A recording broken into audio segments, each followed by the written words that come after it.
নমস্কাৰ স্বাগতম এয়া হৈছে সুপাৰ প্ৰাইম ষ্টুডিঅ'ত মই প্ৰাঞ্জল গুৱাহাটীত ভাৰতীয় সেনাৰ নিযুক্তি পৰীক্ষাত অসৎ উপায় অৱলম্বনৰ চেষ্টা বহিৰাজ্যৰ প্ৰাৰ্থীৰ অসৎ উপায় অৱলম্বন কৰি ধৰা পৰিল হাৰিয়ানা আৰু উত্তৰ প্ৰদেশৰ পৰীক্ষাৰ্থী এগৰাকী মহিলা প্ৰাৰ্থীসহ 13 জন পৰীক্ষাৰ্থীক সেনাই ধৰা পেলাই গতাই দিয়ে হাতগাঁও আৰক্ষীক অভিযুক্ত 12 জন পৰীক্ষাৰ্থী হাৰিয়ানাৰ আৰু এজন উত্তৰ প্ৰদেশৰ লিখিত পৰীক্ষাৰ সময়ত আটাইকেইজন প্ৰাৰ্থীয়ে পৰীক্ষা কেন্দ্ৰত নীতি বহিৰ্ভূতভাৱে ব্যৱহাৰ কৰিছিল মোবাইল ফোন তথা ইলেক্ট্ৰনিক ডিভাইচ নাৰেংগীৰ সেনা শিবিৰত অনুষ্ঠিত ফায়াৰমেন সুইপাৰ আৰু ট্ৰেডমেনৰ পৰীক্ষাত এই বেমেজালি সংগঠিত কৰিছিল তেওঁলোকে আৰ্মি অৰ্ডিনেন্স কৰ্পছে অনুষ্ঠিত কৰিছিল এই তিনিওটা নিযুক্তি পৰীক্ষা ইপিনে ধৃত পৰীক্ষাৰ্থীকেইজনক খুদপুছ অব্যাহত ৰাখিছে হাতগাঁও আৰক্ষীয়ে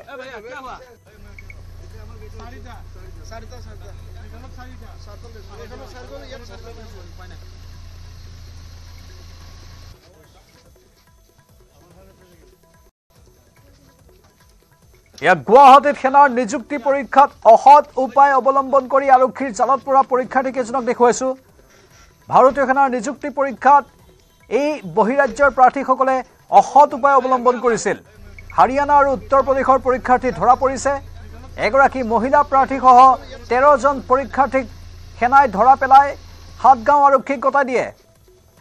অভিযুক্ত 12 জন পৰীক্ষাৰ্থী হাৰিয়ানাৰ আৰু এজন উত্তৰ প্ৰদেশৰ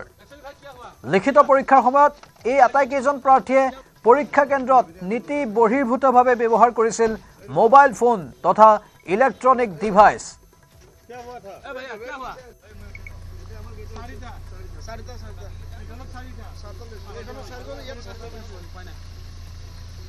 উল্লেখযোগ্য যে নাৰেংগীৰ সেনা শিবিৰত অনুষ্ঠিত ফায়াৰমেন সুইপাৰ আৰু ট্ৰেডমেনৰ পৰীক্ষাত এই অনিয়ম সংঘটিত কৰিছিল এই প্ৰাৰ্থীকেইজনে আৰ্মি অৰ্ডিনেন্স কৰ্পছে অনুষ্ঠিত কৰিছিল এই তিনিওটা নিযুক্তি পৰীক্ষা বৰ্তমান হাতগাঁও আৰক্ষীয়ে খুদপুছ অব্যাহত ৰাখিছে আটাইকেইটাৰ ওপৰত আৰক্ষীয়ে লৈ যোৱাৰ মুহূৰ্তৰ দৃশ্য আমাৰ কেমেৰাত বন্দী হৈছিল এই দৃশ্যবোৰ দেখুৱাইছো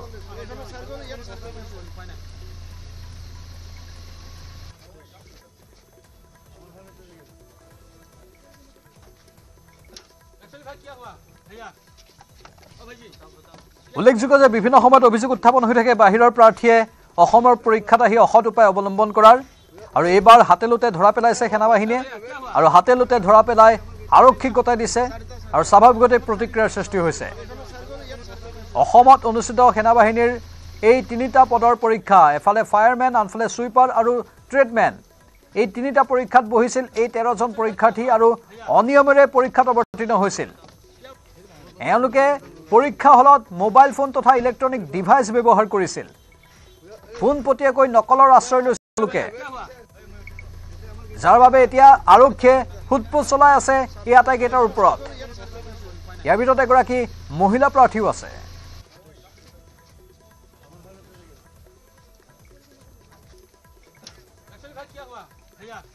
আমাৰ সাংবাদিক অজয় বৰ্মন বৰ্তমান ফোন লাইনত আছে অজয় যেহেতু আৰক্ষীয়ে খুদপুছ চলাই আছে এই আটাইকেইটাৰ ওপৰত কি স্বীকাৰোক্তি প্ৰদান কৰিছে অজয় আপুনি শুনি আছে আমাৰ সাংবাদিকৰ সৈতে যোগাযোগ স্থাপন কৰিবলৈ চেষ্টা অব্যাহত ৰাখিছো যেহেতু এই সমগ্ৰ ঘটনাক লৈ প্ৰতিক্ৰিয়াৰ সৃষ্টি হৈছে আৰু এই পৰীক্ষাৰ্থী কেইজনৰ ওপৰত খুদপুছ চলাই আছে হাতগাঁও আৰক্ষীয়ে বহু তথ্য উদ্ঘাটন হ'ব বুলি আশা প্ৰকাশ কৰা হৈছে এই আটাইকেইটাই এই কথাটো স্বীকাৰ কৰিবই লাগিব কাৰণ ইতিমধ্যে সেনাবাহিনীয়ে যেহেতু হাতেলোতে তেওঁলোকক কৰায়ত্ব কৰিছে কিন্তু কিয় এই অসৎ উপায় অৱলম্বন কৰিছিল এনে এক পৰীক্ষাত তাক লৈ প্ৰশ্ন উত্থাপন হৈছে আৰু এই অসৎ উপায় অৱলম্বন কৰি আন একাংশ বহিৰাগত প্ৰাৰ্থীয়েও পৰীক্ষাবোৰত উত্তীৰ্ণ হৈ থাকে নেকি সেই বিষয়টোক লৈও এতিয়া চৰ্চা হৈছে সাংবাদিক অজয় বৰ্মন আছে লাইভত অজয় আৰু এই মুহূৰ্তত কি শেহতীয়া তথ্য আছে সনিশ্চয়কৈ প্ৰাঞ্জল এটা ডাঙৰ প্ৰশ্ন কিন্তু এই মুহূৰ্তত যে বহিৰাজ্যৰ প্ৰাৰ্থীয়ে কিন্তু বেছিভাগ অসমৰ প্ৰাৰ্থীতকে যদিও অসমত নিবনুৱা সংখ্যা দিনক বৃদ্ধি হৈছে কিন্তু বহিৰাজ্যৰ প্ৰাৰ্থীসমূহে কিন্তু যিসমূহ পৰীক্ষা আছে পৰীক্ষাত অৱতীৰ্ণ হৈ কিনে তেওঁলোকে নিযুক্তি পায় সেয়া এটা ডাঙৰ প্ৰশ্ন এই মুহূৰ্তত উত্থাপন হৈছে আৰু এই তাতকে ডাঙৰ কথা ক'ব লাগিব যে ভাৰতীয় সেনাৰ যি 222 ABODৰ অধীনত নাৰেংগী সেনা শিবিৰত আজি এটা পৰীক্ষা অনুষ্ঠিত কৰা হৈছিল আৰু সেই পৰীক্ষাটো তিনিটাকৈ বিভাগত যেনে ট্ৰেডমেন জামাদাৰ সুইপাৰ আৰু তাত অইন কাম বন কৰাৰ কাৰণে 3টা ট্ৰেডত তেওঁলোকে পৰীক্ষা অনুষ্ঠিত কৰিছিল। সেই পৰীক্ষাতে মুঠ 13জন পৰীক্ষাৰ্থী, এগৰাকী মহিলা পৰীক্ষাৰ্থী আছে, তেওঁলোকে হেডফোন আৰু অত্যাধুনিক হেডফোন বুলি ক'ব লাগিব, কিয়নো আমাৰ জেনেৰেল যি হেডফোন, সাধাৰণ যি হেডফোন, সেই হেডফোনতকৈ বহু সৰু আকৃতিৰ সেই হেডফোন আমি যদি সম্ভৱ হয় দৃশ্যসমূহ আমি অন্য এখন পদত আমি দেখুৱাই যাম। আৰু সেই হেডফোন আৰু তেওঁলোকে মোবাইল, সেই মোবাইল সৰু সৰু মোবাইল তেওঁলোকে ব্যৱহাৰ কৰিছিল। প্ৰায় 13টাকে মোবাইল আৰু যি অত্যাধুনিক যি প্ৰযুক্তিৰ যি হেডফোন বুলি কৈছে, সেই প্ৰায় 18টামানকে তেওঁলোকে আৰক্ষী ইতিমধ্যে জব্দ কৰিছে। আৰু সেনাৰ ভিতৰত যিহেতু পৰীক্ষা চলি আছিল, সেনে তেওঁলোকৰ সেনাৰ যি পৰীক্ষাৰ যি ইনভেষ্টিগেটৰ আছিল, তেওঁলোকে সেই প্ৰত্যক্ষ কৰিছিল আৰু প্ৰত্যক্ষ কৰি লগে লগে তেওঁলোকক তাৰ পৰা পৰীক্ষা হলৰ পৰা উঠাই আনিছিল, আনি কিনে যি সাতগাঁও আৰক্ষী থানা আছে, সাতগাঁও আৰক্ষীক লগে লগে গতাই দিছে। আৰু আটাইগৰাকী 12গৰাকী হাৰিয়ানাৰ আৰু এগৰাকী উত্তৰ প্ৰদেশৰ বুলি আমি জানিব পাৰিছো। ইতিমধ্যে নামসমূহ যদি মই সম্ভৱ কৈ দিম, ইউদ্বীৰ, মোহন, বিশ্বাস, তুষাৰ, অনিল, ৰিংকু, কুলদীপ, গুৰমিত, হৰিশ, সন্দীপ কুমাৰ, বিলু, ইনু, এইকেইজন হৈছে হাৰিয়ানাৰ, আৰু উত্তৰ প্ৰদেশৰ পাণ্ডীপ কুমাৰ বুলি কৈছে। আৰু মই উল্লেখ কৰিম ইয়াতে এগৰাকী মহিলাৰ কথা উল্লেখ কৰিছো, তেওঁৰ নাম হৈছে ইনু। তেওঁলোকে অসৎ উপায় অৱলম্বন কৰি সেনা শিবিৰত তেওঁলোকে পৰীক্ষাত অৱতীৰ্ণ হৈছিল। আৰু কিন্তু এটা কথা উল্লেখ কৰিব লাগিব যে একাংশ লোকে যদিও আমাৰ আগত তেওঁলোকৰ ভাষ্য প্ৰদান কৰা নাই, কিন্তু তেওঁলোকে কৈছে যে বহিৰাগত প্ৰাৰ্থীয়ে কিন্তু ইয়াতে নিযুক্তি পায়। আৰু তেওঁলোকে জনোৱা মতে সেনাৰ যি অৱসৰপ্ৰাপ্ত যি বিষয় আছে, সেই বিষয়ে কিন্তু বাহিৰত UP বা হাৰিয়ানা এনেকুৱা ঠাইত তেওঁলোকৰ নিজৰ স্কুল খুলিছে, সেই স্কুলৰ পৰা চিলেক্ট কৰে, তেওঁলোকে নিৰ্বাচন কৰে, সেই নিৰ্বাচন কৰি নাৰেংগী সেনা শিবিৰত তেওঁলোকক পঠাই বুলি অভিযোগ উত্থাপন কৰিছে একাংশ লোকে। কিন্তু তেওঁলোকে কেমেৰাৰ আগত সেই কথা প্ৰকাশ কৰাৰ অনিশ্চয়তা প্ৰকাশ কৰিছে।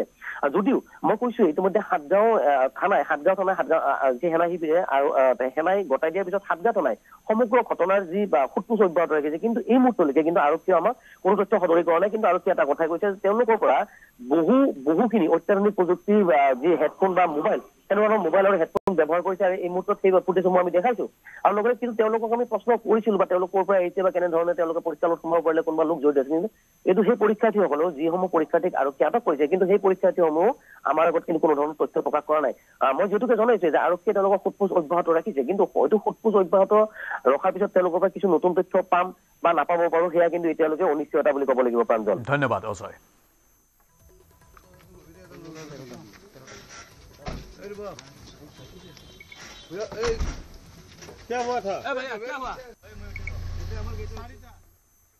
ৰূপহীহাটত সাংসদ ৰকিবুল হুছেইন আৰু দেহৰক্ষীক আক্ৰমণ কৰা 2 অভিযুক্ত গ্ৰেপ্তাৰ। তামুলীটোপৰ বছিৰ উদ্দিন আৰু ৰৌমাৰীৰ আব্দুল খালেকক গ্ৰেপ্তাৰ কৰে ৰূপহীহাট আৰক্ষীয়ে। নগাঁও সদৰ থানাত সাংসদ ৰকিবুল হুছেইন আৰু ৰূপহীহাটত দেহৰক্ষীয়ে দিয়া গোচৰৰ ভিত্তিত 2 অভিযুক্তক চিনাক্ত কৰি গ্ৰেপ্তাৰ কৰে আৰক্ষীয়ে। আৰু ঘটনা সন্দৰ্ভত কেইবাজনো অভিযুক্ত শীঘ্ৰে গ্ৰেপ্তাৰৰ সম্ভাৱনা প্ৰকট হৈছে।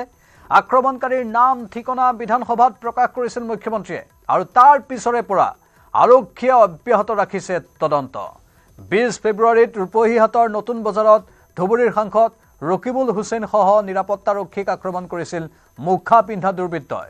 আৰু তাক লৈ ৰাজ্যৰ ৰাজনীতি গৰম হৈ পৰিছিল। মুখ্যমন্ত্ৰীয়েও সদনৰ মজিয়াত উল্লেখ কৰিছিল অপৰাধীকেইটাৰ নাম। অৱশেষত আৰক্ষীয়ে কৰায়ত্ব কৰিবলৈ সক্ষম হৈছে 2টাক। ৰকিবুলে সংবাদমেল সম্বোধন কৰিছিল, সেই সময়ছোৱাত সদৰি কৰিছিল তেওঁক আক্ৰমণ কৰা লোকসকলক চিনি পোৱা বুলি, আৰু সেই লোকসকলৰ নাম আৰক্ষীৰ ওচৰত এজাহাৰৰ ৰূপত দিয়া বুলি উল্লেখ কৰিছিল ৰকিবুল হুছেইনে। মুখ্যমন্ত্ৰীয়েও এই ক্ষেত্ৰত শক্তিশালী ভূমিকা গ্ৰহণ কৰা হ'ব বুলি কৈছিল। এগৰাকী জনপ্ৰতিনিধিক আক্ৰমণ কৰাৰ ঘটনাক কোনেও সহজভাৱে লোৱা নাছিল। আনকি ৰকিবুল হুছেইনৰ নিৰাপত্তাৰক্ষীৰ সংখ্যাও বঢ়াই দিয়া হৈছিল, আৰু অৱশেষত শেহতীয়াকৈ 2টাক কৰায়ত্ব কৰা হৈছে। কিন্তু এতিয়া আন কেইবাটাও মুকলি আকাশৰ তলত থকা বুলি উল্লেখ কৰা হৈছে। সেইকেইটাকো অতি শীঘ্ৰেই কৰায়ত্ব কৰিবলৈ আৰক্ষী সক্ষম হ'ব বুলি দাবী কৰিছে।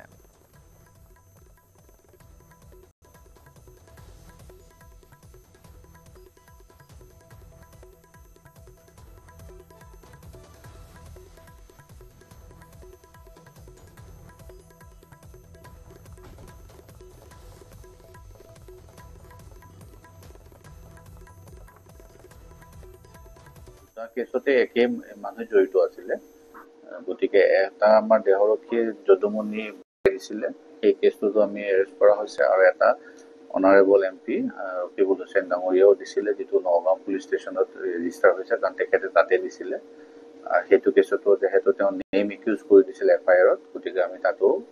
তেওঁলোকক এৰেষ্ট কৰা হৈছে। নাই, এতিয়া নামটো বহুত কেইজনৰে দিছে, এতিয়া কোন ক'ত কেনেকে জড়িত হৈ আছে আমি তাৰে তদন্তটো চলাই আছো,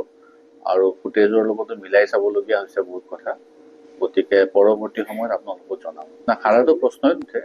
হাৰাটো এইটো আৰু কেতিয়াও হাৰি যোৱা কথা নাই। হিন্দু ধৰ্মৰ সভ্যতা সংস্কৃতিৰ ব্যাখ্যা দি দেওবাৰে পশ্চিমবংগৰ ৰাজধানী কলকাতাত ৰাহুল গান্ধী আৰু মমতা বেনাৰ্জীক জাউৰিয়ে সমালোচনা কৰিলে মুখ্যমন্ত্ৰী হিমন্ত বিশ্ব শৰ্মাই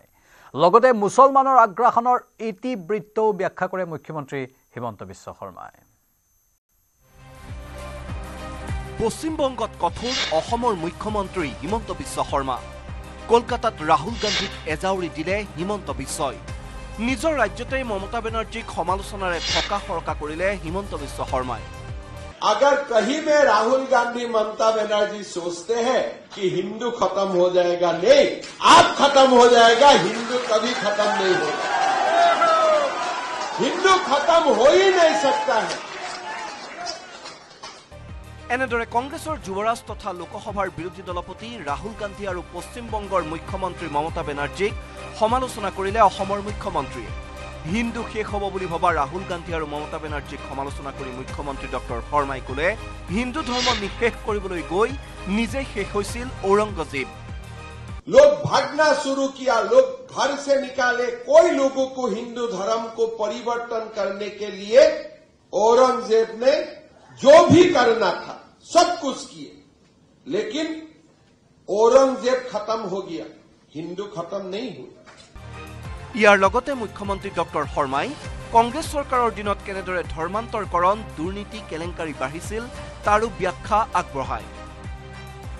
কলকাতাৰ 12 বজাৰত কুমাৰ সভা পুস্তকালয়ে আয়োজন কৰা স্বামী বিবেকানন্দ সেৱা সন্মান প্ৰদান অনুষ্ঠানত অংশগ্ৰহণ কৰি মুখ্যমন্ত্ৰী ডক্টৰ শৰ্মাই ক'লে কোৱান্টাম ফিজিক্স আৰ্টিফিচিয়েল ইন্টেলিজেন্স জ্যোতিষশাস্ত্ৰ মংগলযান চন্দ্ৰযান ভাৰতত 5000 বছৰীয়া আন দেশৰ বাবে আজি এইবোৰ নতুন বিষয় हमने पूरा विश्व को यूपीआई सिखाया, हमने विश्व को डिजिटल इकोनॉमी सिखाया, हमने विश्व को न्यू एनर्जी का बारे में सिखाया, हमने दिखा दिया कि हम भी क्वांटम फिजिक्स का ऊपर काम कर सकता हूं, हम भी एआई का ऊपर काम कर सकता हूं और हमें भी मंगलयान चंद्रयान महाकाश विद्या का बारे में हमें ज्ञान आपका जैसा ही है, आपसे कोई कमी हमारा ज्ञान नहीं।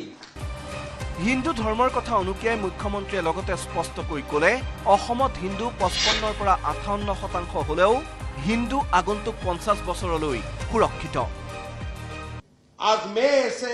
प्रदेश में आता हूं, महापुरुष श्रीमान शंकरदेव ने हमें सिखाया था कि हिंदू में कोई जाति नहीं, इसीलिए आज असम में हम 55% 58% होके भी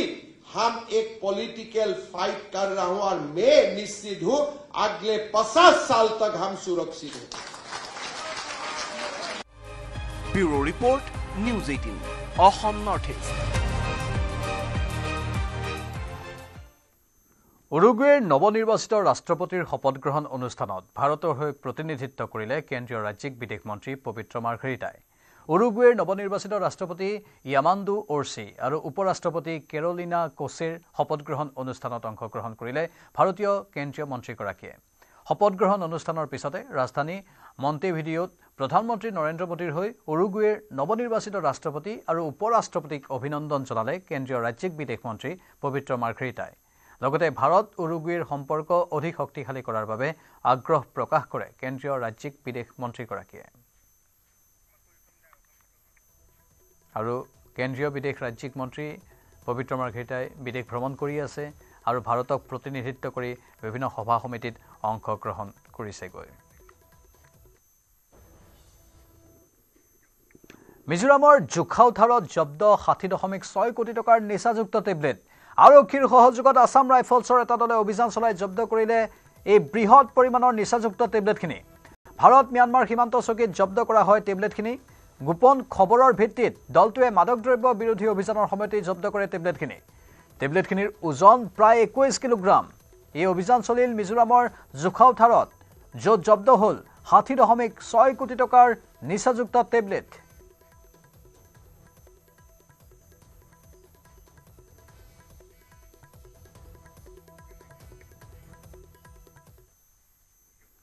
নিৰাপত্তাৰক্ষী আৰু আৰক্ষীয়ে চলোৱা যৌথ অভিযানত ধ্বংস কৰিছে শতাধিক বাংকাৰ মণিপুৰৰ কাংপকপি জিলাৰ মাৰ্কহিল পাহাৰৰ সমীপত থকা এখন কুকি গাঁৱত ধ্বংস কৰে বাংকাৰসমূহ সন্দেহযুক্ত কুকি উগ্ৰপন্থীয়ে নিৰ্মাণ কৰিছিল এই বাংকাৰসমূহ অত্যন্ত দুৰ্গম অঞ্চলত থকা বাংকাৰসমূহৰ পৰা কুকি উগ্ৰপন্থীয়ে কাৰ্যকলাপ চলাই থকাৰ সন্দেহ কৰা হৈছে চোৰাংচোৱাই লাভ কৰা তথ্যৰ পাছতে গাঁওখনত চলিছিল ব্যাপক অভিযান নিৰাপত্তাৰ স্বাৰ্থত সেনা আৰু আৰক্ষীয়ে ধ্বংস কৰে বাংকাৰসমূহ উল্লেখযোগ্য যে দুদিন পূৰ্বেও ৰাষ্ট্ৰীয় ঘাইপথৰ কাষত থকা গামগিফাই নামৰ ঠাইখনত একাধিক বাংকাৰ ধ্বংস কৰিছিল নিৰাপত্তা বাহিনীয়ে আন্তঃৰাষ্ট্ৰীয় মঞ্চত উজলি উঠিল অসমৰ এগৰাকী কণমানি ব্ৰিটেইনছ গট টেলেণ্টত 9 বছৰীয়া বিনীতা চেত্ৰীৰ চমকপ্ৰদ নৃত্য বিনীতাৰ সাফল্যত মুখ্যমন্ত্ৰী হিমন্ত বিশ্ব শৰ্মায়ো সামাজিক মাধ্যমত কৰে বিশেষ পোষ্ট এক্স মাধ্যমযোগে বিনীতা চেত্ৰীক শুভেচ্ছা জনায় মুখ্যমন্ত্ৰীয়ে 9 বছৰীয়া বিনীতাৰ সাফল্যত উৎফুল্লিত হৈ পৰিছে অসমবাসী ব্ৰিটেইনছ গট টেলেণ্টৰ ছেমিফাইনেলত প্ৰৱেশ কৰে কাৰ্বি আংলঙৰ বিনীতাই কাৰ্বি আংলং জিলা গোৰ্খা ছাত্ৰ সন্থাৰ উপ সভাপতি অমৰ চেত্ৰীৰ কন্যা বিনীতা এতিয়া সৰ্বত্ৰে চৰ্চিত অসমৰ পৰা গৈ সুদূৰ ব্ৰিটেইনছ গট টেলেণ্ট নামৰ এক ৰাষ্ট্ৰীয় পৰ্যায়ৰ অনুষ্ঠানত এতিয়া চৰ্চিত হৈ পৰিছে অসম কন্যা বিনীতা চেত্ৰীৰ ঘৰ কাৰ্বি আংলং জিলাত আৰু কাৰ্বি আংলং জিলাৰ এগৰাকী পিতৃৰ এগৰাকী সুযোগ্য সন্তানেই হৈছে বিনীতা চেত্ৰী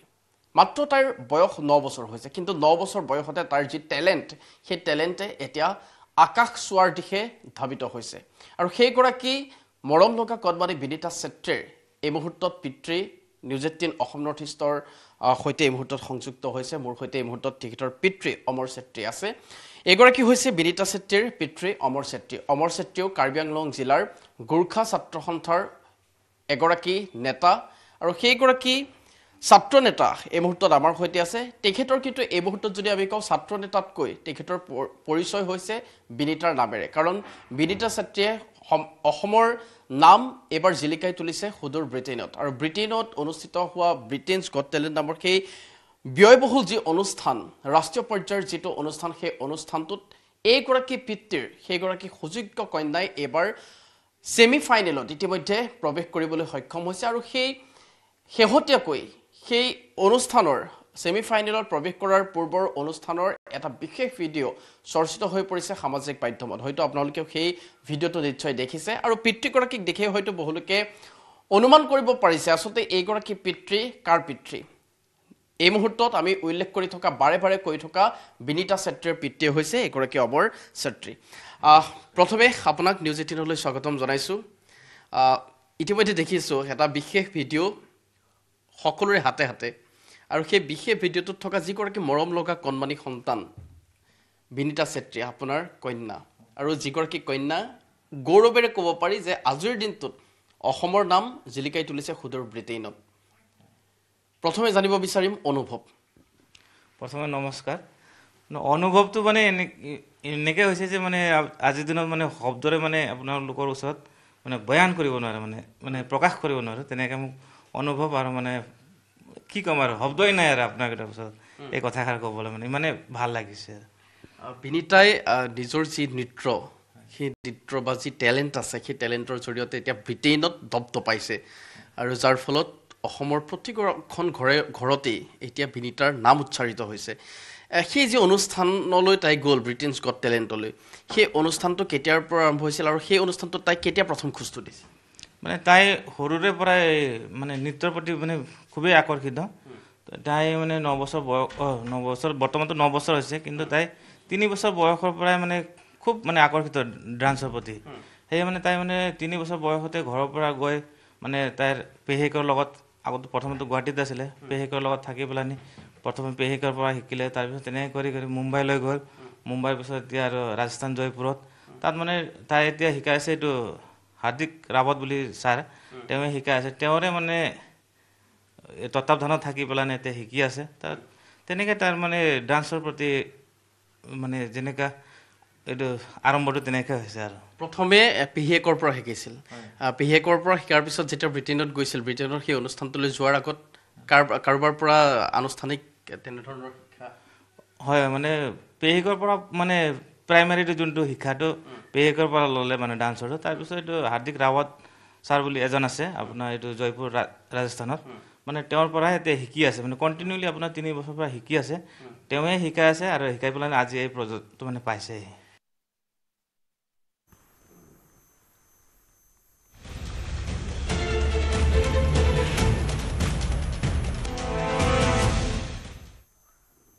হাৰিয়ানাৰ এগৰাকী 22 বছৰীয়া কংগ্ৰেছ নেত্ৰীৰ ৰহস্যজনক অৱস্থাত মৃতদেহ উদ্ধাৰ সুটকেছৰ ভিতৰত ভৰাই থোৱা অৱস্থাত উদ্ধাৰ হৈছে কংগ্ৰেছ নেত্ৰী হিমানী নাৰৱালৰ মৃতদেহ 2023 চনত ৰাহুল গান্ধীৰ ভাৰত জোড়ো যাত্ৰাৰ সময়ত সংগ দিছিল হিমানী নাৰৱালে হাৰিয়ানাৰ ৰোহতক জিলাৰ চাম্পালা বাছ ষ্টেণ্ডৰ ফ্লাইঅভাৰৰ তলত পৰি আছিল মৃতদেহ থকা সেই সুটকেছটো মহিলাগৰাকীৰ হাতত মেহেন্দি দেখা পোৱা গৈছিল যাৰ বাবে সন্দেহ কৰা হৈছে কোনো মাংগলিক অনুষ্ঠানত ভাগ লোৱাৰ সময়তে মহিলাগৰাকীক হত্যা কৰা হৈছে আৰক্ষীৰ প্ৰাথমিক তদন্তত কংগ্ৰেছ নেত্ৰীগৰাকীক ডিঙি চেপি হত্যা কৰি সুটকেছত ভৰাই পেলাই থৈ গৈছিল মৃতদেহ একাংশ পথাচাৰীয়ে সুটকেছটো দেখি খবৰ দিছিল আৰক্ষীক হাৰিয়ানাৰ প্ৰাক্তন মুখ্যমন্ত্ৰী ভূপিন্দৰ সিং হুদাৰ সমৰ্থক আছিল কংগ্ৰেছৰ যুৱ নেত্ৰীগৰাকী ৰোহতকৰ সোনিপতৰ ৰিন্ধনা গাঁৱৰ বাসিন্দা আছিল হিমানী নাৰৱাল ইতিমধ্যে এই ঘটনাৰ তদন্তৰ বাবে SIT গঠন কৰাৰ দাবী জনাইছে হাৰিয়ানাৰ কংগ্ৰেছ কৰ্মীসকলে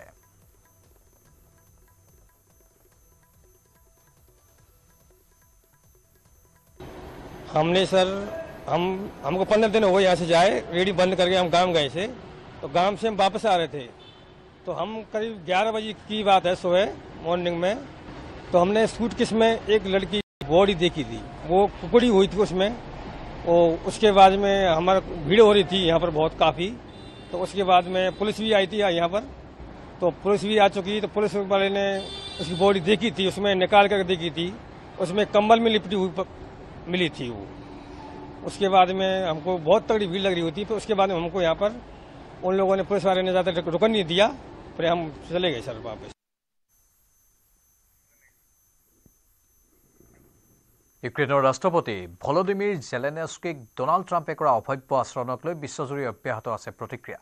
ব্ৰিটিছ প্ৰধানমন্ত্ৰী কেইৰ ষ্টাৰমাৰে শনিবাৰে পূৰ্ণ সমৰ্থন আগবঢ়াইছে ইউক্ৰেইনৰ ৰাষ্ট্ৰপতি ভলোদিমিৰ জেলেনস্কিক ডোনাল্ড ট্ৰাম্পৰ পৰা অবাঞ্ছিত ব্যৱহাৰ পোৱাৰ পাছতে আমেৰিকাৰ পৰা পুনে পুনে গৈ ব্ৰিটেইনত উপস্থিত হয় ভলোদিমিৰ জেলেনস্কি আৰু ব্ৰিটেইনত উপস্থিত হোৱাৰ পাছতে ব্ৰিটিছ প্ৰধানমন্ত্ৰী কেইৰ ষ্টাৰমাৰে উষ্ম আদৰণি জনায় ভলোদিমিৰ জেলেনস্কিক তেওঁ জেলেনস্কিক সাৱটি ধৰি ভিতৰলৈ লৈ দেখিবলৈ পোৱা গ'ল শনিবাৰে যেতিয়াই প্ৰয়োজন হ'ব তেতিয়াই ইউক্ৰেইনৰ পক্ষত থিয় দিব ব্ৰিটেইন এইদৰে ব্ৰিটেইনৰ প্ৰধানমন্ত্ৰী কেইৰ ষ্টাৰমাৰে উল্লেখ কৰে শনিবাৰে ব্ৰিটেইনৰ 10 ডাউনিং ষ্ট্ৰীটত উপস্থিত হোৱাৰ সময়ত শতাধিক ব্ৰিটিছ নাগৰিক আৰু সমৰ্থকে ভলোদিমিৰ জেলেনস্কিক শ্লোগান দি উষ্ম আদৰণি জনায় আজি ব্ৰিটেইনৰ ৰজা দ্বিতীয় চাৰ্লছক সাক্ষাৎ কৰিব ভলোদিমিৰ জেলেনস্কিয়ে ইতিমধ্যে শনিবাৰে ব্ৰিটেইনৰ প্ৰধানমন্ত্ৰী আৰু ইউক্ৰেইনৰ ৰাষ্ট্ৰপতিৰ মাজত সম্পাদিত হৈছে এখন প্ৰতিৰক্ষা চুক্তি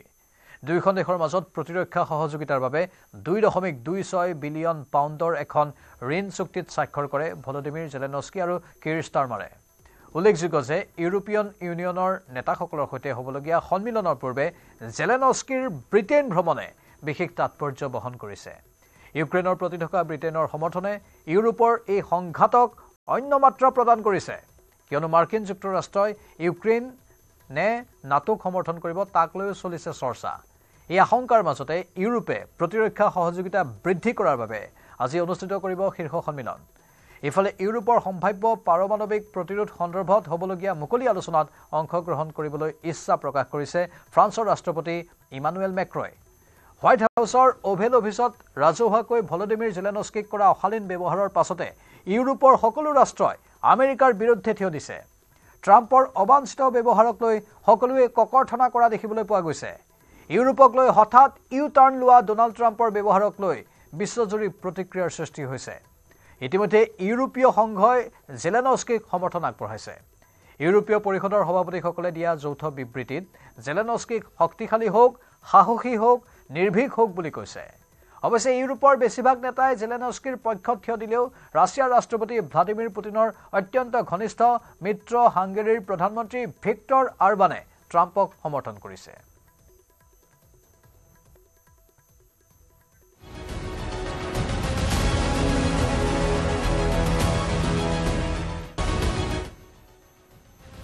আৰু ইয়াৰ মাজতে চৰ্চা চলিছে নাটোৰ পৰা বাহিৰ হ'ব আমেৰিকা আমেৰিকাৰ নৰ্থ আটলাণ্টিক ট্ৰিটি অৰ্গেনাইজেশ্যনৰ মজিয়াৰ পৰা শীঘ্ৰে আঁতৰি অহাৰ সম্ভাৱনা আছে কেৱল নাটোৱে নহয় কিছুদিন পূৰ্বে ৰাষ্ট্ৰসংঘৰ পৰাও আঁতৰি অহাৰ ভাবুকি দিছিল ডোনাল্ড ট্ৰাম্পে ইতিমধ্যে আমেৰিকাই বিশ্ব স্বাস্থ্য সংস্থাক সমালোচনা কৰি তাৰ পৰা আঁতৰি আহিছে শেহতীয়াকৈ ডোনাল্ড ট্ৰাম্পৰ উগ্ৰ কাৰ্যকলাপে বিশ্বত প্ৰতিক্ৰিয়াৰ সৃষ্টি কৰিছে আমেৰিকাই নেটোৰ সদস্য পদৰ পৰা অব্যাহতি বিচাৰি মাৰ্কিন সিনেটৰ মাইক লিয়ে ফোন কৰিছে নেটোৰ সমন্বয়কক জেলেনস্কিৰে বাক বিতণ্ডাৰ পাছতে আমেৰিকাই এৰিব বিচাৰিছে নাটোৰ সদস্য পদ এই ক্ষেত্ৰত নাটো এৰিবলৈ ট্ৰাম্পক ইন্ধন যোগাইছে ইলন মাস্কে দিল্লী বিধানসভাৰ অধিৱেশনত কেগৰ প্ৰতিবেদনত বিস্ফোৰণ এটাৰ পাছত আনটো বিস্ফোৰণ ঘটাইছে কেগৰ প্ৰতিবেদনে এইবাৰ কেগৰ প্ৰতিবেদনত উন্নত আন এক চিন্তনীয় তথ্য গৰ্ভৱতী মহিলাক লৈ বিস্ফোৰণ ঘটালে কেগৰ প্ৰতিবেদনে কেগৰ প্ৰতিবেদন মতে 2016 চনৰ এপ্ৰিলৰ পৰা 2022 চনৰ ছেপ্টেম্বৰৰ ভিতৰত প্ৰতি মাহে দিল্লীত গড়ে প্ৰায় 50 গৰাকী প্ৰসূতিয়ে মৃত্যু সাৱটি লৈছে গৰ্ভাৱস্থাৰ সময়ত বা গৰ্ভাৱস্থাৰ অন্ত পৰাৰ 42 দিনলৈকে প্ৰসূতি মহিলাৰ মৃত্যু হোৱাৰ তথ্য পোহৰলৈ আহিছে 2016 চনৰ এপ্ৰিলৰ পৰা 2022 চনৰ ছেপ্টেম্বৰৰ ভিতৰত দিল্লীত মুঠ 3777 গৰাকী প্ৰসূতিৰ মৃত্যুৰ ৰিপৰ্ট পোৱা গৈছে জিলা পৰ্যায়ত মাত্ৰ 1983 গৰাকীৰ অৰ্থাৎ 52.50% পৰ্যালোচনা কৰা হৈছিল কেগৰ প্ৰতিবেদন মতে 2021-22 চনত সৰ্বাধিক প্ৰসূতিৰ মৃত্যু হৈছে সেই সংখ্যা আছিল 638 গৰাকী গৰ্ভাৱস্থা আৰু প্ৰসৱৰ প্ৰয়োজনীয়তাৰ প্ৰতি লক্ষ্য ৰাখি স্বাস্থ্য ব্যৱস্থাৰ অভাৱক অন্বেষণ কৰি প্ৰসূতিৰ যত্নৰ মান উন্নত কৰাৰ লগতে প্ৰসূতিৰ মৃত্যু আৰু ৰোগজনিত হাৰ হ্ৰাস কৰাৰ বাবে কেন্দ্ৰীয় চৰকাৰে 2010 চনত প্ৰসূতিৰ মৃত্যুৰ পৰ্যালোচনা প্ৰক্ৰিয়া আৰম্ভ কৰিছিল পৰ্যালোচনাত সম্প্ৰদায় সুবিধা জিলা আঞ্চলিক আৰু ৰাষ্ট্ৰীয় পৰ্যায়ত বিভিন্ন কাৰকৰ ওপৰত বিশদ বিশ্লেষণ আগবঢ়োৱা হৈছে যিবোৰ প্ৰসূতিৰ মৃত্যু হ্ৰাস কৰাৰ ক্ষেত্ৰত প্ৰযোজ্য কৰিব লাগিব এই বিশ্লেষণেৰে প্ৰসূতিৰ মৃত্যুত অৰিহণা যোগোৱা কাৰক চিনাক্ত কৰিব পাৰি ব্যৱস্থা গ্ৰহণৰ ক্ষেত্ৰত পদক্ষেপ গ্ৰহণ কৰিব পাৰি উল্লেখযোগ্য যে শুকুৰবাৰে দিল্লী বিধানসভাত ৰাষ্ট্ৰীয় ৰাজধানীৰ জনস্বাস্থ্যৰ আন্তঃগাঁথনি আৰু স্বাস্থ্য সেৱাৰ ব্যৱস্থাপনাক লৈ কেগৰ প্ৰতিবেদন দাখিল কৰিছিল যি প্ৰতিবেদনত উন্মোচিত হৈছিল জনস্বাস্থ্যৰ দুৰৱস্থা দিল্লীৰ পৰা শীঘ্ৰে বিতাৰিত কৰা হ'ব অবৈধ বাংলাদেশীক শীঘ্ৰে বিতাৰিত কৰা হ'ব ৰোহিংগিয়াক কেন্দ্ৰীয় গৃহমন্ত্ৰী অমিত শাহৰে হোৱা এক উচ্চস্তৰীয় বৈঠকৰ পাছত এই ঘোষণা মুখ্যমন্ত্ৰী ৰেখা গুপ্তাৰ বৈঠকত উপস্থিত থাকে দিল্লীৰ আৰক্ষী আয়ুক্ত বাংলাদেশী আৰু ৰোহিংগিয়া অনুপ্ৰৱেশকাৰীক দেশত প্ৰৱেশ কৰাত সহায় কৰা তেওঁলোকৰ নথিপত্ৰ নিৰ্মাণ কৰা আৰু ইয়াত থকাৰ সুবিধা প্ৰদান কৰা সমগ্ৰ নেটৱৰ্কৰ বিৰুদ্ধে কঠোৰ ব্যৱস্থা গ্ৰহণ কৰাৰ হুংকাৰ দিছে দিল্লীৰ নৱনিৰ্বাচিত চৰকাৰখনে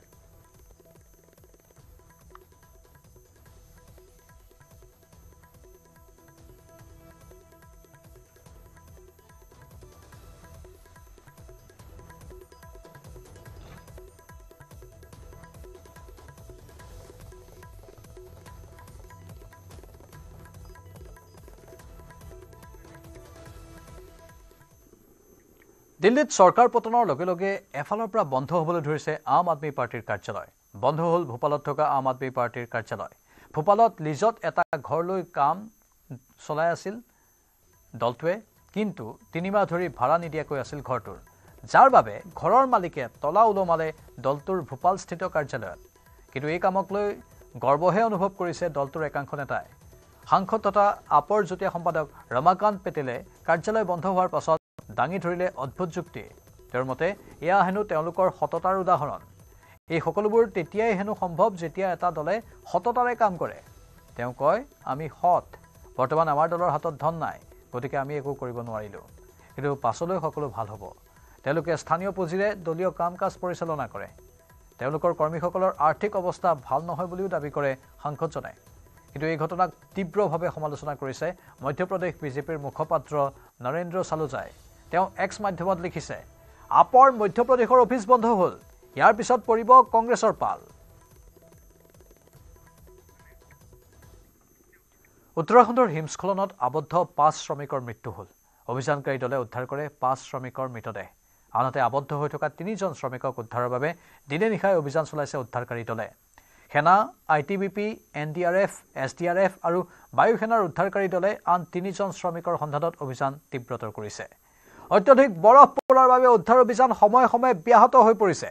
উল্লেখযোগ্য যে হিমস্খলনৰ ফলত টানেলৰ ভিতৰত আবদ্ধ হৈছিল 55 জন শ্ৰমিক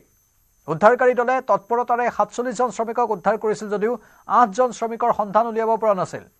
নিখোজ 8 জনৰ ভিতৰত 4 জনৰ মৃতদেহ উদ্ধাৰ কৰে যদিও এতিয়াও সন্ধান হোৱা নাই আন 4 শ্ৰমিকৰ The operation was conducted day and night relentlessly over the last 3 days in inclement weather. A total of 46 persons have been rescued and are under various stages of treatment. Unfortunately, in this event, 8 lives were lost. All the mortal remains have now been recovered, with the last one being recovered at 16:43 hours today. The Indian Army conveys its heartfelt condolences to the families of the workers who lost their lives in this tragedy. Many lives were saved by relentless and professional rescue operations mounted by joint efforts of Indian Army, Indian Air Force, ITBP, NDRF, Border Roads and the state government. ডিব্ৰুগড়ত ভাৰতীয় Olympic সন্থাৰ সম্পাদক তথা ৰাজ্যসভাৰ সাংসদ পিটি উষা ডিব্ৰুগড় জিলা ক্ৰীড়া সন্থাৰ সম্বৰ্ধনা অনুষ্ঠানত অংশগ্ৰহণ কৰে ভাৰতৰ আন্তঃৰাষ্ট্ৰীয় ক্ৰীড়াবিদগৰাকীয়ে অনুষ্ঠানত উপস্থিত থাকে কেন্দ্ৰীয় মন্ত্ৰী সৰ্বানন্দ সোণোৱাল কাইলৈ ডিব্ৰুগড় বিশ্ববিদ্যালয় সপ্তাহৰ কাৰ্যসূচী তথা ক্ৰীড়া সমাৰোহত অংশগ্ৰহণ কৰিব পিটি উষাই Players I could meet. I'm so happy for that. And even looking at this ground, अब ये ground देखे मेरे लिए feeling हो रहा है दौड़ने का. इतना अच्छा ground है cricket वाला ground. So I'm so happy to be here with you all today and very pleasant climate. And it's like Assam. I have gone to Guwahati, but not these places and all. This is first time me coming here. So I'm happy and I am very happy to be atmosphere here, climate and all those things. I am enjoying actually. ৰাজধানী দিল্লীত বিজেপিয়ে শাসনভাৰ লোৱাৰ পিছতে দিল্লীক লৈ গুৰুত্বপূৰ্ণ সিদ্ধান্ত গ্ৰহণ কৰিছে মুখ্যমন্ত্ৰী ৰেখা গুপ্তাই এবাৰ দিল্লীৰ ৰাজপথত দেখা নাপাব 15 বছৰীয়া বাহন ৰাজধানী দিল্লীত প্ৰদূষণ নিয়ন্ত্ৰণৰ বাবে বিজেপি লৈছে ডাঙৰ সিদ্ধান্ত 31 মাৰ্চৰ পিছত দিল্লীত 15 বছৰৰ ওপৰৰ বাহনত পেট্ৰল ডিজেল নিদিয়াৰ সিদ্ধান্ত গ্ৰহণ কৰিছে দিল্লী চৰকাৰে দিল্লীৰ পৰিৱেশ মন্ত্ৰী মনজিন্দৰ সিং সিৰসাই কয় যে চৰকাৰে পেট্ৰল পাম্পত গেজেট স্থাপন কৰিছে যিয়ে 15 বছৰৰ ওপৰৰ বাহন চিনাক্ত কৰাত সহায় হ'ব আৰু তেনে বাহনত ইন্ধন যোগান নধৰাৰ সিদ্ধান্ত গ্ৰহণ কৰিছে ৰাষ্ট্ৰীয় ৰাজধানীত বায়ু প্ৰদূষণ প্ৰতিৰোধৰ ব্যৱস্থাৰ বিষয়ে আলোচনাৰ বাবে বিষয়াসকলৰ সৈতে বৈঠকত মিলিত হোৱাৰ পিছত এই সিদ্ধান্ত গ্ৰহণ কৰা হৈছে যান বাহনৰ নিৰ্গমন আৰু প্ৰদূষণ ৰোধৰ বাবে চৰকাৰে কঠোৰ পদক্ষেপ গ্ৰহণ কৰিছে বুলিও সিৰসাই কয় বৈঠকত পুৰণি বাহনৰ ওপৰত নিষেধাজ্ঞা বাধ্যতামূলক ধোঁৱা বিৰোধী ব্যৱস্থা বৈদ্যুতিক ৰাজহুৱা পৰিবহণলৈ পৰিৱৰ্তনকে ধৰি মূল নীতিগত সিদ্ধান্তসমূহৰ ওপৰত গুৰুত্ব আৰোপ কৰা হয় এই সিদ্ধান্তৰ বিষয়ে দিল্লী চৰকাৰে কেন্দ্ৰীয় পেট্ৰলিয়াম মন্ত্ৰালয়ক অৱগত কৰিব পুৰণি বাহনসমূহৰ ইন্ধন যোগান সীমিত কৰাৰ উপৰিও ৰাজধানীৰ সকলো সুউচ্চ অট্টালিকা হোটেল বাণিজ্যিক কমপ্লেক্সত বায়ু প্ৰদূষণৰ মাত্ৰা ৰোধ কৰিবলৈ ধোঁৱা বিৰোধী যন্ত্ৰ স্থাপন বাধ্যতামূলক হ'ব বুলি সদৰি কৰে ইয়াৰ লগতে দিল্লীত খালী ঠাইসমূহত গছপুলি ৰোপণ কৰাৰ সিদ্ধান্তও গ্ৰহণ কৰে চৰকাৰে স্বচ্ছ আৰু বহনক্ষম ৰাজহুৱা পৰিবহণ সুচল কৰাৰ স্বাৰ্থত 2025 চনৰ ডিচেম্বৰৰ ভিতৰত দিল্লীৰ 90% ৰাজহুৱা CNG বাছ পৰ্যায়ক্ৰমে বন্ধ কৰি ইয়াৰ ঠাইত ইলেক্ট্ৰিক বাছৰ ব্যৱস্থা কৰা হ'ব বুলি প্ৰকাশ কৰে মহানগৰীৰ বাসিন্দাসকলৰ বাবে উল্লেখযোগ্য প্ৰত্যাহ্বান হিচাপে পৰিগণিত হোৱা বায়ু প্ৰদূষণ ৰোধ কৰিবলৈ চৰকাৰে এই ব্যৱস্থা গ্ৰহণ কৰিছে বুলি সদৰি কৰে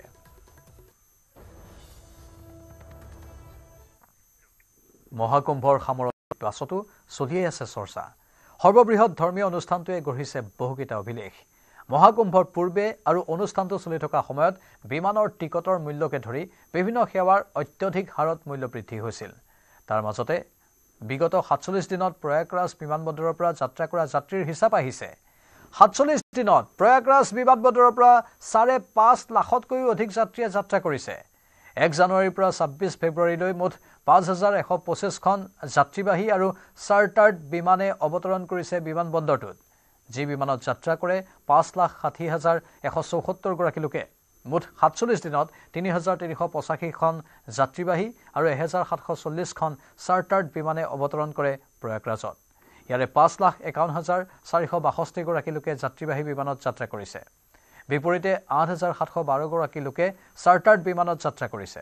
মহাকুম্ভৰ স্নানৰ আটাইতকৈ গুৰুত্বপূৰ্ণ দিনটো আছিল মৌনী অমাৱস্যা কিন্তু মহাশিৱৰাত্ৰিৰ স্নান পৰ্বৰ এদিন পূৰ্বে অৰ্থাৎ 25 ফেব্ৰুৱাৰীত প্ৰয়াগৰাজত 262খন বিমানে অৱতৰণ কৰিছিল। মহাশিৱৰাত্ৰিৰ দিনটোত প্ৰয়াগৰাজৰ বিমানবন্দৰৰ পৰা 22,888 জন লোকে যাত্ৰা কৰিছিল। আনহাতে মহাকুম্ভ অন্ত পৰাৰ পাছত প্ৰয়াগৰাজৰ বিমানবন্দৰৰ পৰা 25খন চহৰলৈ বিমান সেৱা বন্ধ হৈ পৰে। মহাকুম্ভৰ বাবে গুৱাহাটী, চেন্নাই, কলকাতাকে ধৰি বহু চহৰৰ পৰা পোনপটীয়াকৈ বিমানৰ যাত্ৰা আৰম্ভ কৰা হৈছিল।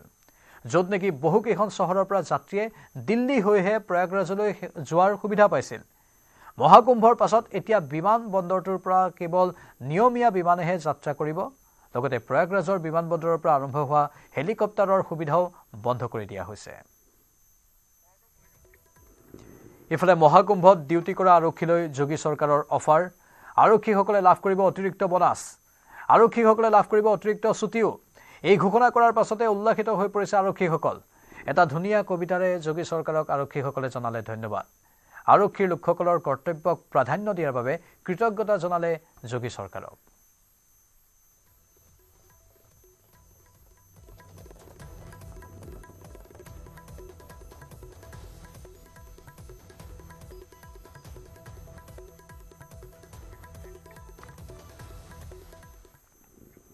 আজিৰে পৰা ইছলাম ধৰ্মাৱলম্বী লোকসকলৰ পবিত্ৰ ৰমজান মাহ। পুৱা ৰমজান মাহৰ প্ৰথমটো চেহেৰি 4:30 বজাত সম্পন্ন হয়। সন্ধিয়া 5:25 সম্পন্ন হয় ইফতাৰ। আজিৰে পৰা সম্পূৰ্ণ এমাহলৈকে অৰ্থাৎ আকাশত 9 জুন নোলোৱালৈকে মুছলমান ধৰ্মী লোকসকলে ৰোজা পালন কৰিব। পবিত্ৰ ৰমজানৰ এই সময়ছোৱাত তেওঁলোকে পিছনিশা নামাজ আদা কৰি চেহেৰি গ্ৰহণ কৰাৰ পাছত দিনটো পানী অন্ন একোৱেই গ্ৰহণ নকৰে। সম্পূৰ্ণ কঠোৰতাৰে দিনটোত এই উপবাসৰ নিয়ম মানি চলাৰ অন্তত সন্ধিয়া মছজিদত আজান শুনাৰ পাছতহে ইছলাম ধৰ্মাৱলম্বী লোকসকলে ইফতাৰৰ জৰিয়তে পানী আৰু অন্ন গ্ৰহণ কৰে। ৰমজানৰ এই সময়ছোৱাত বজাৰসমূহত নানা তৰহৰ ফল-মূল, খেজুৰ, আখৰোট, চেৱৈকে ধৰি বিবিধ খাদ্য সামগ্ৰীৰ পয়োভৰ ঘটে।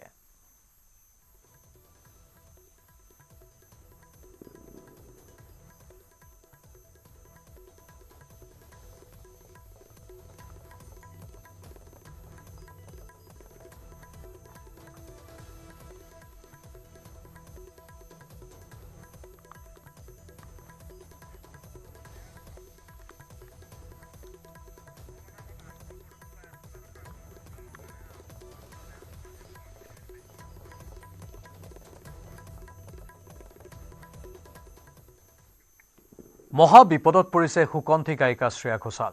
কোনোপধ্যেই পৰিত্ৰাণ পোৱা নাই বিপদৰ পৰা ৰক্ষা পাবলৈ অনুৰাগীৰ ওচৰ চাপিছে শ্ৰেয়া ঘোষাল এণ্ড কোম্পানী। 13 ফেব্ৰুৱাৰীতে সন্মুখীন হোৱা ঘটনাৰ কথা অনুৰাগী তথা ভাৰতবাসীক 1 মাৰ্চত জনালে শতিকাৰ সংগীত বিস্ময় শ্ৰেয়া ঘোষালে। এটা টোকাৰে ৰাইজক জনাইছে শ্ৰেয়াই। ইনষ্টাত শ্ৰেয়াই লিখিছে, মোৰ টুইটাৰ বা বৰ্তমানৰ এক্স একাউণ্ট 13 ফেব্ৰুৱাৰীৰ পৰা হেক হৈছে। এক্স দলৰ সাহায্য ল'বলৈ মোৰ সামৰ্থ্য অনুসৰি সকলো চেষ্টা কৰিছোঁ, কিন্তু কেইটামান অটো জেনেৰেটেড ৰেছপন্সৰ বাহিৰে কোনো সঁহাৰি পোৱা নাই। তাতোকৈ ডাঙৰ কথাটো হ'ল সেই হেক হোৱা একাউণ্টটো ডিলিট কৰিবলৈও সমৰ্থৱান হোৱা নাই শ্ৰেয়া ঘোষালৰ টীম। লগতে লগ ইন কৰিব পৰাও নাই শ্ৰেয়াই। উপায়ন্তৰ শ্ৰেয়া ঘোষালে অনুৰাগীলৈ জনাইছে আহ্বান, কোনেও যাতে তেওঁৰ এক্স একাউণ্টৰ পৰা পোৱা কোনো ধৰণৰ লিংকত যাতে কাহানিও ক্লিক নকৰে। সেই সকলোবোৰ লিংকেই স্পেম আৰু ফিচিং কাৰবাৰৰ। একাউণ্টটো পুনৰুদ্ধাৰ হ'লে আৰু নিৰাপদ হ'লে শ্ৰেয়াই ব্যক্তিগতভাৱে এটা ভিডিঅ'ৰ জৰিয়তে সকলোকে সম্বোধন কৰি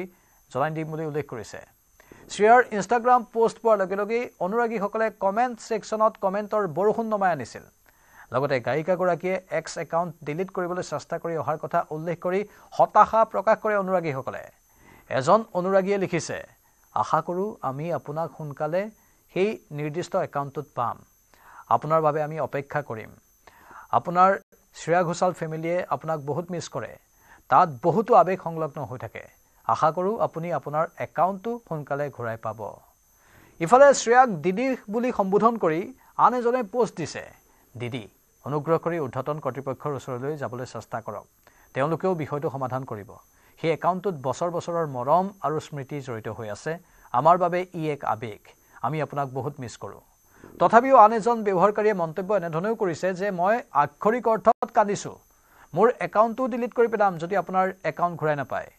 সেই একাউণ্টটোৰ সৈতে কিমান আৱেগ সংলগ্ন হৈ আছে আমিহে বুজি পাওঁ বুলি অনুৰাগীজনে উল্লেখ কৰিছে। অৱশ্যে এতিয়ালৈকে শ্ৰেয়াৰ এক্স প্ৰফাইলত কোনো অপ্ৰীতিকৰ পোষ্ট দেখিবলৈ পোৱা হোৱা নাই। 6 ফেব্ৰুৱাৰীত শ্ৰেয়াৰ শেষ আপডেট দেখিবলৈ পোৱা গৈছিল এখন তেলেগু ছবি থান্দেলৰ বাবে গোৱা এটা গীতৰ ৰিটুইট কৰিছিল শ্ৰেয়াই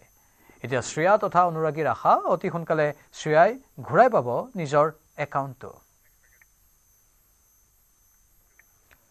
কলিয়াবৰৰ ত্ৰিশূলধাৰী মন্দিৰত সমূহীয়া বিবাহ অনুষ্ঠান একে সময়তে বিয়াত বহিল পিতৃ পুত্ৰ আৰু কন্যা মহাশিৱৰাত্ৰিৰ লগত সংগতি ৰাখি ত্ৰিশূলধাৰী মন্দিৰ পৰিচালনা কমিটিৰ উদ্যোগত প্ৰথমবাৰৰ বাবে অনুষ্ঠিত হ'ল সমূহীয়া বিবাহ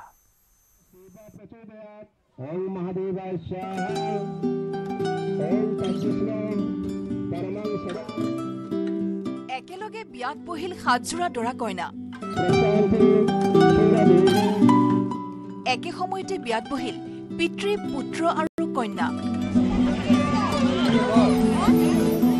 কলিয়াবৰৰ শিলঘাটৰ ত্ৰিশূলধাৰী মন্দিৰত উৎসৱমুখৰ পৰিৱেশ ত্ৰিশূলধাৰী মন্দিৰত একেলগে মাহ হালধি সানি বিয়াত বহিল 7 জোৰা দৰা কইনা সম্পূৰ্ণ মাংগলিক ৰীতি-নীতি আৰু ধৰ্মীয় পৰম্পৰাৰে ত্ৰিশূলধাৰী মন্দিৰৰ প্ৰাংগণত অনুষ্ঠিত হয় সমূহীয়া বিবাহ অনুষ্ঠান ঘৰুৱা আৰু আৰ্থিক অসুবিধাৰ বাবে বৈবাহিক ৰীতি-নীতি পৰম্পৰাৰে সম্পন্ন হোৱা নাছিল এই সকলৰ বিবাহ অৱশেষত ত্ৰিশূলধাৰী মন্দিৰ পৰিচালনা কমিটিয়ে হোমৰ অগ্নিক সাক্ষী কৰি একেলগে 7 জোৰা দৰা কইনাক পাতি দিলে বিয়া প্ৰদান কৰিলে সামাজিক স্বীকৃতি স্থানীয় শতাধিক লোকে খালে 7 জোৰা দৰা কইনাৰ সমূহীয়া বিবাহৰ ভোজ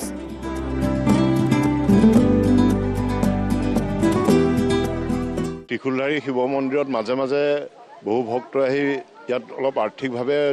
অলপ কম থকা ব্যক্তিসকলে আহি বিবাহ অনুষ্ঠান পাতে আজি বিয়াৰ তাৰিখ আছিলে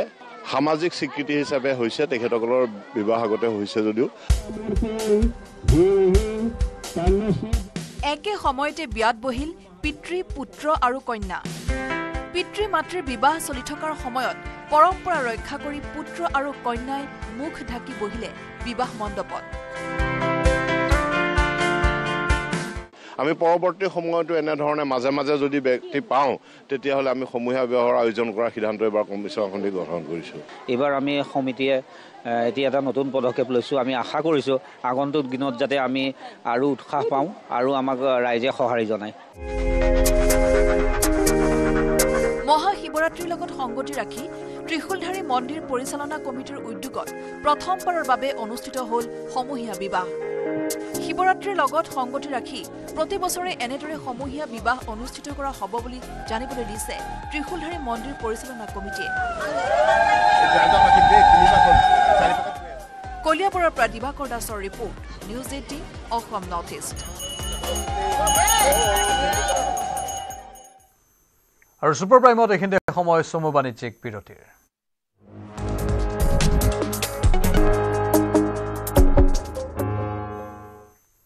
চেম্পিয়ন্স ট্ৰফিত টিম ইণ্ডিয়াৰ জয়ৰ ধাৰা অব্যাহত নিউজিলেণ্ডৰ বিৰুদ্ধে 44 ৰানত জয়ী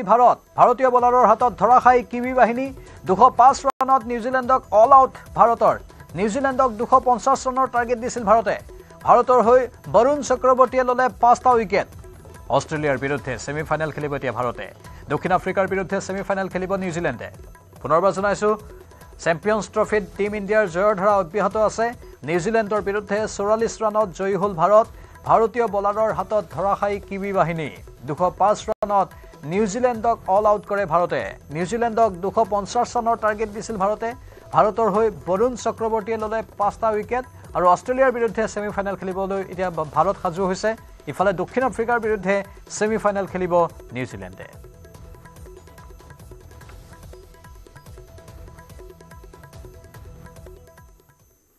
হোৱাটছএপ যোগে পত্নীক 3 তালাক দিবলৈ চেষ্টা কৰি বিপদত পৰিল স্বামী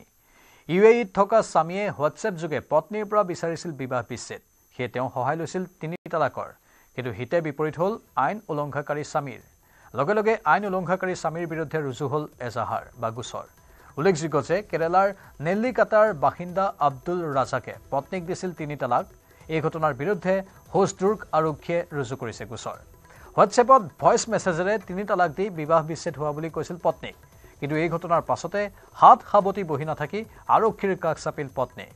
অভিযোগ অনুসৰি ইউএইত কৰ্মৰত ৰাজাকে মহিলাগৰাকীৰ পিতৃৰ হোৱাটছএপ নম্বৰলৈ তালাক বাৰ্তা প্ৰেৰণ কৰে মহিলাগৰাকীয়ে জনোৱা মতে স্বামীৰ পৰিয়ালৰ পৰা অহৰহভাৱে তেওঁ যৌতুকৰ বাবে হাৰাশাস্তিৰ সন্মুখীন হ'বলগীয়া হৈছিল মহিলাগৰাকীৰ পিতৃয়েও ৰাজাকে তেওঁৰ পৰা প্ৰতাৰণাৰে 12 লাখ টকা হৰলুকি কৰাৰ অভিযোগ উত্থাপন কৰিছে। মহিলাগৰাকীৰ পৰিয়ালৰ এজাহাৰৰ ভিত্তিত দেওবাৰে আৰক্ষীয়ে ভাৰতীয় ন্যায় সংহিতাৰ 351(4) ধাৰাত অপৰাধমূলক ভাবুকি আৰু মুছলমান মহিলা আইনৰ অধীনত গোচৰ ৰুজু কৰে। এজাহাৰত স্বামীৰ আত্মীয়ও মহিলাগৰাকীক হাৰাশাস্তি কৰা বুলি অভিযোগ উত্থাপন কৰা হৈছে। আৰক্ষীয়ে গোচৰৰ ভিত্তিত তদন্ত প্ৰক্ৰিয়া আৰম্ভ কৰিছে।